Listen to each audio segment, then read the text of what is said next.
একজন নারী রাস্তার পাশে কাপড় বদলাচ্ছিল। হঠাৎ এক অচেনা পুরুষ সেখানে এসে পড়ে। সে ভয় পেয়ে যায় এবং দ্রুত গাড়ির পেছনে গিয়ে নিজের জামা পরে নেয়। ভাগ্য ভালো, লোকটি কোনো খারাপ আচরণ দেখায়নি। সে দেখে লিসার গাড়ি নষ্ট হয়ে গেছে, তাই সে নিজেই জামা খুলে গাড়ি ঠিক করতে সাহায্য করে। খুব দ্রুত সে গাড়ি ঠিক করে ফেলে। কৃতজ্ঞতা প্রকাশ করতে লিসা তাকে লিফট দেওয়ার সিদ্ধান্ত নেয়, কিন্তু সে জানত না এটাই তার জীবনের সবচেয়ে বড় ভুল হতে যাচ্ছে। শুরুতে লোকটি খুব ভদ্র আচরণ করছিল, সে লিসার সাথে হাসি খুশি কথা বলছিল, কিন্তু যখন গাড়ি নির্জন এলাকায় ঢোকে তখন সে ধীরে ধীরে তার আসল খারাপ চরিত্র দেখাতে শুরু করে। সে অশ্লীল কথা বলতে থাকে, মেয়েটিকে বারবার অপমান ও উত্ত্যক্ত করতে থাকে। লিসা হতবাক হয়ে যায়।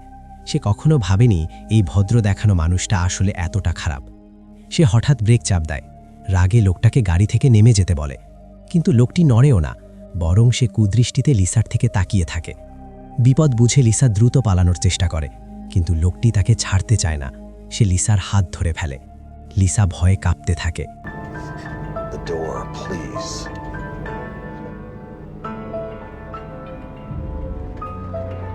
তারপর লোকটি একটি ছুরি বের করে।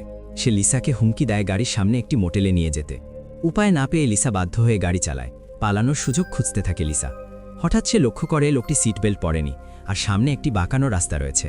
এটা একটা সুযোগ হতে পারে। লিসা পরিকল্পনা করে গাড়িটা বাঁকের গার্ডরেলে ধাক্কা দেবে, এতে লোকটি ছিটকে পড়বে।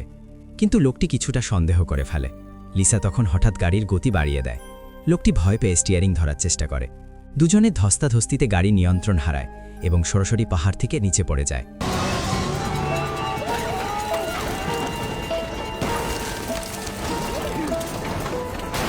ভাগ্য ভালো, পাহাড়টা খুব বেশি উঁচু ছিল না। কিছুক্ষণ পর লিসার জ্ঞান ফেরে। সে দেখে সে উল্টো হয়ে ড্রাইভারের সিটে ঝুলে আছে। সে সিট বেল্ট খুলে ফেলে। হঠাৎ তার পায়ে তীব্র ব্যথা অনুভব হয়। সে বুঝতে পারে তার একটি পা গাড়ির দরজায় আটকে গেছে। সে পা বের করার চেষ্টা করে, কিন্তু প্রচণ্ড ব্যথা এটা সম্ভব হয় না। এদিকে লোকটি জেগে উঠতে যাচ্ছে। লিসা দ্রুত পাশে পড়ে থাকা ছুরিটি তুলে নেয়। লোকটি তার কাছে আসে। সে দেখে লিসার পা আটকে আছে। সে তাকে অপমান করতে থাকে। তারপর গালাগালি করতে করতে চলে যায়। সে লিসাকে সেখানে ফেলে রেখে যেতে চায়। লিসা পুরোপুরি ভেঙে পড়ে। সে চিৎকার করে সাহায্য চাইতে থাকে, কিন্তু এই নির্জন জায়গায় কেউই শুনতে পায় না। সে কান্নায় ভেঙে পড়ে। রাত হয়ে যায়, তাপমাত্রা অনেক কমে যায়। লিসা ঠান্ডায় কাঁপতে থাকে। বাঁচার জন্য সে একটি হুডি পরে এবং গাড়ির হিটার চালায়। এভাবেই সে পরদিন সকাল পর্যন্ত টিকে থাকে। সে খুব ক্ষুধার্ত ও তৃষ্ণার্ত ছিল। সে পানির বোতল খুলে এক ঠোক খায়, কিন্তু হঠাৎ সে থেমে যায়। সে বুঝতে পারে তাকে পানি তাচিয়ে খেতে হবে, নইলে সে তৃষ্ণায় মারা যাবে। তাই সে সব দরকারি জিনিস সংগ্রহ করে। ঠিক তখনই সে শব্দ শুনতে পায়। মনে হয় কেউ ডাল ভাঙছে। সে আয়না দিয়ে চারদিকে তাকায়, কিন্তু কিছুই দেখতে পায় না। সে ভাবে হয়তো ভুল শুনেছে এবং সতর্কতা কমিয়ে দেয়। ঠিক তখনই আগের সেই লোকটি ফিরে আসে। লিসা ভয় পেয়ে যায়। লোকটি তার দিকে তাকিয়ে থাকে। লিসার ভয় দেখে সে আনন্দ পায়। সে খাবার ও পানির কথা বলে তাকে প্রলুব্ধ করে। লিসাকে কিছু ব্যক্তিগত কথা বলতে বাধ্য করে। লিসা তার আগের প্রেমিকের কিছু লজ্জার কথা বলে ফেলে, কিন্তু লোকটি কথা রাখে না। সে তাকে কোনো খাবার দেয় না, বরং তাকে অপমান করে। লিসা রেগে যায়। সে খাবার চায়, কিন্তু লোকটি আবার চলে যায়। লিসা বাধ্য হয়ে গাড়িতে খাবার খুঁজতে থাকে। সে একটি লাইটার খুঁজে পায়। সে আগুন জ্বালিয়ে গরম হতে যায়। তখন সে একটি মৃত ইঁদুর দেখতে পায়। যদিও সেটা ঘৃণাজনক, তবুও বাঁচার জন্য সে সেটা ব্যবহার করার সিদ্ধান্ত নেয়।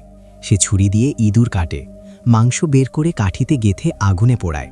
তারপর সেটা খেতে শুরু করে, কারণ সে অনেক দিন কিছু খায়নি। পরের দিন সে ফোনের রিং শুনে জেগে ওঠে। সে খুব খুশি হয়। সে মাটিতে পড়ে থাকা ফোন তুলে নেয়। পুলিশে কল করার চেষ্টা করে, কিন্তু কল ধরার আগেই লোকটি আবার ফিরে আসে। লিসা ভয়ে ফোন লুকিয়ে ফেলে। ঠিক তখনই ফোন বেজে ওঠে। লোকটি দেখে ফেলে। সে পাগলের মতো ফোনটি কেড়ে নেয়। লোকটি আগের মতোই ফোনটা ছিনিয়ে নিল। তারপর সেটা জোরে মাটিতে ফেলে ভেঙে দিল। লিসা বুঝতে পারছিল না কেন লোকটি তার সাথে এমন করছে, কিন্তু লোকটি বলল সে অন্য কিছু না, শুধু এই কাজটা উপভোগ করছে। এমন বিকৃত কথা শুনে লিসা পুরোপুরি ভেঙে পড়ে। সেই লোকটির কাছে নিজের জীবন ভিক্ষা চায়, কিন্তু লোকটি বলে লিসা যদি তার চাহিদা পূরণ করে তাহলে সে তাকে বাঁচাবে। লিসা তখনই বলে সে বাঁচার জন্য যে কোনো কিছু করতে রাজি, কিন্তু লোকটি তার ব্যাগ থেকে একটি করাত বের করে। এটা লিসার সামনে রেখে এসে চলে যায়। লিসা বুঝে যায় লোকটির উদ্দেশ্য, কিন্তু তার আর কোনো উপায় ছিল না। বাঁচার জন্য সে করাত দিয়ে নিজের পা কাটতে শুরু করে, কিন্তু করাত পায়ে ধরতেই সে বুঝতে পারে সে এটা করতে পারবে না। এই সময় সে 5 দিন ধরে গাড়ির মধ্যে আটকে ছিল। সে খুব ক্ষুধার্ত এবং তৃষ্ণার্ত ছিল। তার পানির বোতলও ফাঁকা হয়ে গেছে। উপায় না পেয়ে সে নিজের প্রস্রাব পান করার সিদ্ধান্ত নেয়। প্রথম চুমুকেই সে বমি করে ফেলতে যাচ্ছিল। যদিও এটা খুব খারাপ লাগছিল, তবুও বেঁচে থাকার জন্য এটা তার একমাত্র উপায় ছিল। কিন্তু ভাগ্য ভালো, হঠাৎ বৃষ্টি শুরু হয়। সে দ্রুত প্লাস্টিক দিয়ে বৃষ্টির পানি সংগ্রহ করে এবং ভালোভাবে পানি পান করে। ঠিক তখনই সে দূরে গাড়ির শব্দ শুনতে পায়। সে জোরে সাহায্যের জন্য চিৎকার করে। কিন্তু যখন সে উত্তর পায়, সে দেখে সেই একই বিকৃত লোক আবার ফিরে এসেছে। লিসা একটি বুদ্ধি খাটায়। সে ভান করে যে সে মারা গেছে। লোকটি কাছে এসে দেখে লিসা নড়ছে না, তার পায়ে কড়াতে দাগও ছিল। সে ভাবে লিসা মারা গেছে। সে একটি লাঠি দিয়ে পরীক্ষা করে, তারপর ধীরে ধীরে গাড়ির ভিতরে ঢোকে। কিন্তু সে জানত না লিসা হাতে ছুরি ধরেছিল। লোকটি কাছে আসতেই লিসা তাকে ছুরি দিয়ে আঘাত করে। লোকটি ব্যথায় কষ্ট পায়। এই সুযোগে লিসা তার গাড়ির চাবি নিয়ে নেয়, তারপর গাড়ির অ্যালার্ম চালু করে দেয়। লোকটি দ্রুত গিয়ে অ্যালার্ম বন্ধ করায়, কিন্তু শব্দে পুলিশ চলে আসে। লোকটি মিথ্যা বলে যে তার গাড়ি নষ্ট হয়েছিল, এখন ঠিক হয়ে গেছে। পুলিশ সেটা বিশ্বাস করে। সে চলে যেতে যাচ্ছিল, হঠাৎ সে নিচ থেকে সাহায্যের আওয়াজ শুনতে পায়। সে সেই শব্দের দিকে এগিয়ে যায়। লিসা আরও জোরে সাহায্য চাইতে থাকে এবং গাড়ির হর্ন বাজায়। কিন্তু লোকটি বলে পুলিশ ভুল শুনেছে, বৃষ্টির কারণে এমন হয়েছে। পুলিশ সেটা বিশ্বাস করে চলে যায়। এদিকে বৃষ্টি বাড়তে থাকে, পানির স্তর দ্রুত বাড়তে থাকে। এভাবে চললে লিসা ডুবে মারা যাবে। সে মাথা যতটা সম্ভব উঁচু করে রাখে, কিন্তু তাতে কোনো লাভ হয় না। পানি গাড়িটাকে ভাসিয়ে নিয়ে যায়। নিচে ছিল ভয়ঙ্কর নদী, পড়লে মৃত্যু নিশ্চিত ছিল। কিন্তু ভাগ্যক্রমে পানির স্রোত ও পাথরের ধাক্কায় তার পা আটকে থাকা জায়গা থেকে বের হয়ে যায়। লিসা পানির বাইরে সাঁতরে ওঠে। সে দ্রুত তীরে উঠে আসে। বেঁচে যাওয়ার পর সে শুধু এখান থেকে পালাতে চায়। সে খুঁড়িয়ে খুঁড়িয়ে হাঁটতে থাকে। হঠাৎ সে একটি বাড়ি খুঁজে পায়। সেভাবে এবার সে বাঁচবে। কিন্তু ভিতর থেকে সাহায্যের আওয়াজ শুনতে পায়। সে চুপচাপ গিয়ে দেখে এটা সেই লোকটির বাড়ি, আর পুলিশটিও মারা গেছে। একটি মেয়েকে বিছানায় বেঁধে রাখা হয়েছে। লোকটির অগোচরে লিসা ভিতরে ঢোকে। সে মেয়েটিকে খুলে দেয়। ঠিক তখনই লোকটি ফিরে আসে। লিসা দ্রুত বন্দুক নিয়ে দরজার পেছনে লুকায়। মেয়েটি কিছুই হয়নি এমন ভান করে। লোকটি যখন অসতর্ক হয়, মেয়েটি তাকে ধাক্কা দিয়ে নিচে ফেলে দেয়। লোকটি যন্ত্রণায় চিৎকার করতে থাকে। তারা কাছে গিয়ে দেখে তার পা ফাঁদে আটকে গেছে।